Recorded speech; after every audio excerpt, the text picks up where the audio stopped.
Hello बच्चों। तो बच्चों हम लोग पढ़ रहे थे अपनी क्लास 10 साइंस का chapter number 2 acids bases and salts.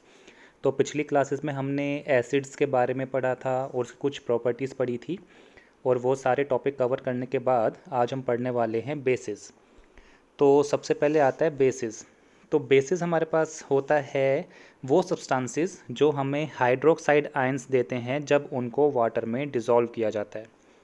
जब उनको वाटर में डिज़ोल्व किया जाता है तो हमें क्या देंगे, हाइड्रोक्साइड आयन देंगे। एसिड के अंदर क्या पढ़ा था हम लोगों ने कि एसिड हम लोगों को क्या दे रहा था, हाइड्रोजन आयन दे रहा था। तो बेसिस हमें क्या दे रहा है, हाइड्रोक्साइड आयन दे रहा है। कब? जब उनको वाटर में डिज़ोल्व किया जाता है। एक हमने प्रॉपर्टी पढ़ी थी एसिड की कि एसिड सॉर इन टेस्ट होते हैं, है ना, खट्टा टेस्ट होता है। और बेसिस का जो टेस्ट होता है वो कैसा होता है, बिटर होता है, कड़वा होता है। और एक और जो प्रॉपर्टी हमने एसिड की पढ़ी थी कि वो क्या था कि वो ब्लू लिटमस को रेड कलर में कन्वर्ट कर देता है। तो बेसिस क्या कर रहा है, इसका अपोजिट कर रहा है कि ये क्या करता है, रेड लिटमस पेपर का कलर ब्लू कलर में कन्वर्ट कर देता है।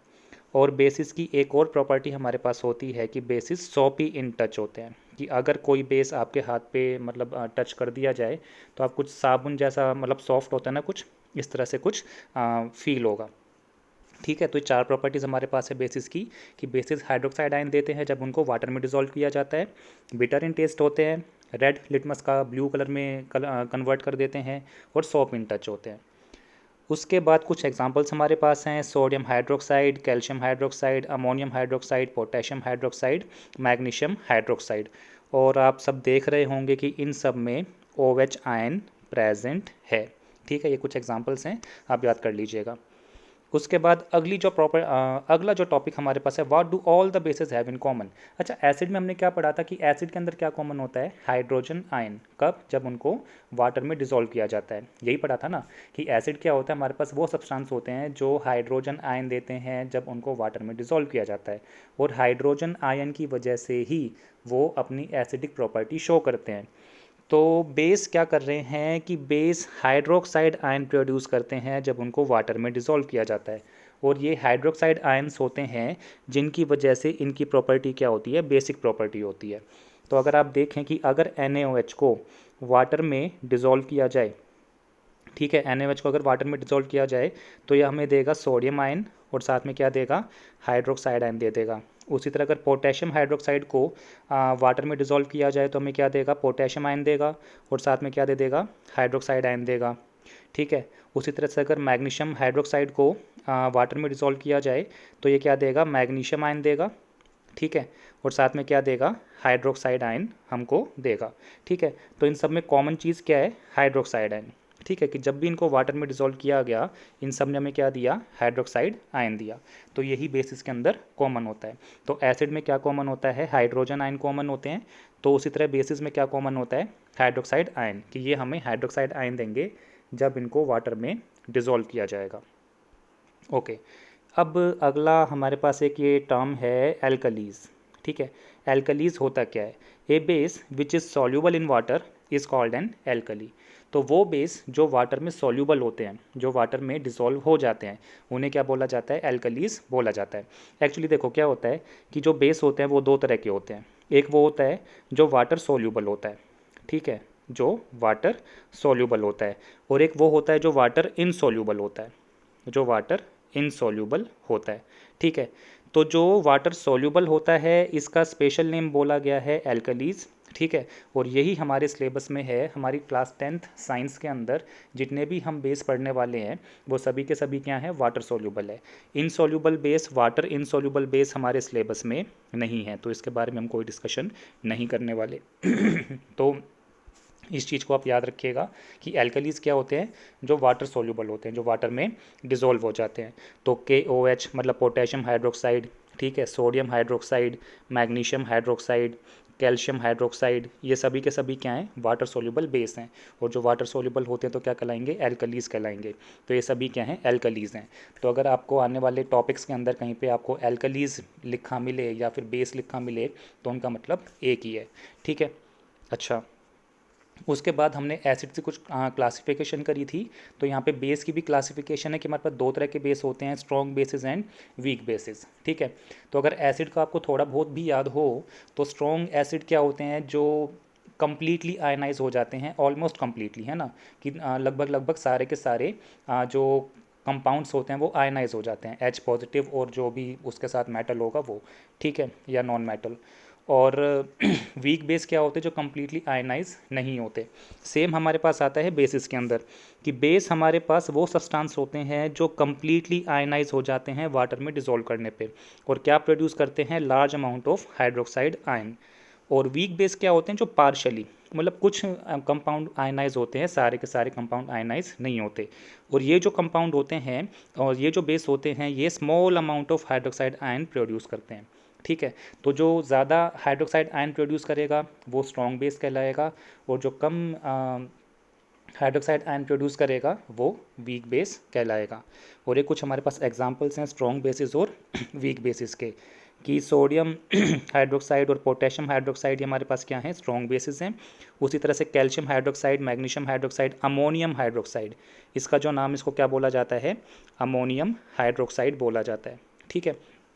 ये हमारे पास क्या हो गए, वीक बेसिस हो गए। अच्छा, अगला हमारे पास है कि हम शो कैसे करते हैं, मतलब इस तरह से इक्वेशन फॉर्म में हम कैसे शो करते हैं कि हमारे पास कौन सा एसिड स्ट्रॉन्ग है, कौन सा एसिड वीक है।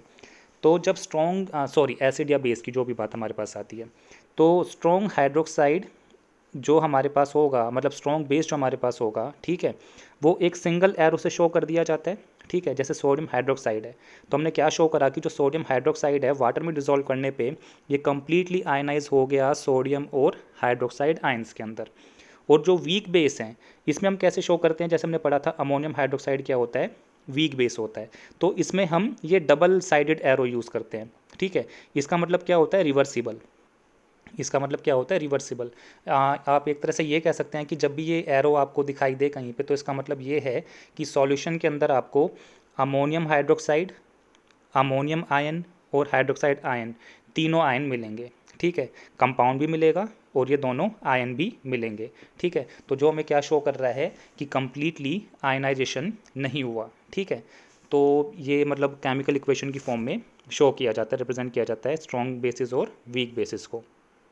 अच्छा, अगला हमारे पास आता है डाइल्यूशन, कि जैसे हमने पढ़ा था कि एसिड का डाइल्यूशन कैसे करते हैं, तो उसी तरह से हमारे पास आता है कि बेस का डाइल्यूशन कैसे करते हैं। तो थोड़ा सा रिकॉल कर लेते हैं कि एसिड में हमने पढ़ा था कि एसिड को अगर डाइल्यूट करना हो, मतलब एसिड और वाटर को अगर मिक्स करना हो, तो हम पहले एक बीकर में वाटर को लेंगे, बीकर में वाटर को लेंगे, ठीक है। ये सारा का सारा क्या हमारे पास वाटर है, ठीक है। और इसके अंदर ड्रॉप बाय ड्रॉप हम एसिड को ड्रॉप करेंगे, ठीक है। और उसको साथ ही साथ घोलते रहना है, ठीक है। किसी रोड से हमें उसको घोलते रहना है। इससे क्या होता है कि जो भी हीट जनरेट होती है वाटर उसको एब्जॉर्ब कर लेता है। सेम प्रोसेस होता है बेस के अंदर, ठीक है, कि अगर हम बेस को वाटर के साथ मिक्स करेंगे तो ये रिएक्शन क्या होती है, हाईली एक्सोथर्मिक होती है। मतलब जब भी आप बेस और वाटर को मिलाएंगे तो बहुत large amount of heat produce होती है। तो इसको मिलाने का तरीका भी यही है कि पहले हमें क्या करना है, बीकर में वाटर को लेना है और उसके बाद उसके अंदर ड्रॉप बाय ड्रॉप हम बेस को उसके साथ मिक्स करेंगे, ठीक है। इससे क्या होगा कि जो हीट जनरेट होगी वाटर उसको एब्जॉर्ब कर लेगा और जो बेस होगा वो स्प्लैश नहीं करेगा, हमें कोई नुकसान नहीं पहुंचाएगा, ठीक है। और एक जो क्वेश्चन पूछा जाता है डाइल्यूशन से रिलेटेड ही कि अगर एसिड या फिर बेस का हम डाइल्यूशन करते हैं तो उसकी स्ट्रेंथ के ऊपर क्या इफेक्ट आएगा, ठीक है। अगर हम एसिड और बेस को डाइल्यूट करते हैं तो उसकी स्ट्रेंथ के ऊपर क्या इफेक्ट आएगा। स्ट्रेंथ मतलब क्या, कि वो स्ट्रॉन्ग रहेगा या नहीं रहेगा, कुछ इस तरह से, ठीक है। एक यहाँ पे दो हमने यहाँ पे डायग्राम देख रहे हैं, यहाँ पे एक पे क्या लिखा हुआ है, कंसनट्रेटेड सॉल्यूशन, एक में क्या लिखा हुआ है, डाइल्यूट सॉल्यूशन। सपोज़ मैंने मान लिया कि ये मेरे पास सारे के सारे हाइड्रोजन आयन है, ये जो पिंक कलर के से पिंकिश कलर के जो सर्कल्स यहाँ पे हैं, मैंने मान लिया हाइड्रोजन आयन है। तो यहाँ पे भी क्या है, हाइड्रोजन आयन है, ठीक है। तो मैंने माना कि अभी क्या था कि ये जो हमारे पास हाइड्रोजन आयन है, ठीक है, ये 100 हाइड्रोजन आयन है 100 ml वाटर के अंदर, ठीक है। 100 हाइड्रोजन आयन है 100 ml वाटर के अंदर। अब मैंने क्या करा, इसको और डाइल्यूट कर दिया, और डाइल्यूशन का मतलब क्या होता है, वाटर को मिक्स करना। अब अगर मैं ये मान लूँ कि मैंने 100 ml वाटर और मिक्स कर दिया, तो अब ये वाटर कितना हो गया, 200 ml, लेकिन हाइड्रोजन आयन कितने हमारे पास 100 ml ही हैं। तो इसका मतलब क्या हुआ कि स्ट्रेंथ डिक्रीज़ हो गई। ठीक है, तो ये चीज़ याद रखिएगा कि जब भी हम डाइल्यूट करते हैं एसिड को या फिर बेस को तो उसकी स्ट्रेंथ डिक्रीज़ हो जाती है। ठीक है, उसकी स्ट्रेंथ डिक्रीज़ हो जाती है। तो एक तरह से आप ये कह सकते हैं कि जब भी हम डाइल्यूट करेंगे एसिड को या फिर बेस को तो उसकी स्ट्रेंथ क्या होगी, डिक्रीज़ हो जाएगी। ठीक है, डाइल्यूशन क्या करता है, dilution will decrease the strength, dilution will decrease the strength of acid और बेस। ठीक है, ये आप नोट डाउन कर लीजिएगा कॉपी के अंदर। अच्छा, अगला अब हमारे पास आता है कुछ केमिकल प्रॉपर्टीज़ किसकी, बेसिस की। ठीक है, तो एसिड्स की हमने कुछ प्रॉपर्टीज़ करी थी, तो उसी तरह से हमारे पास बेसिस की भी कुछ प्रॉपर्टीज़ होती है, तो एक बार उनको देख लेते हैं।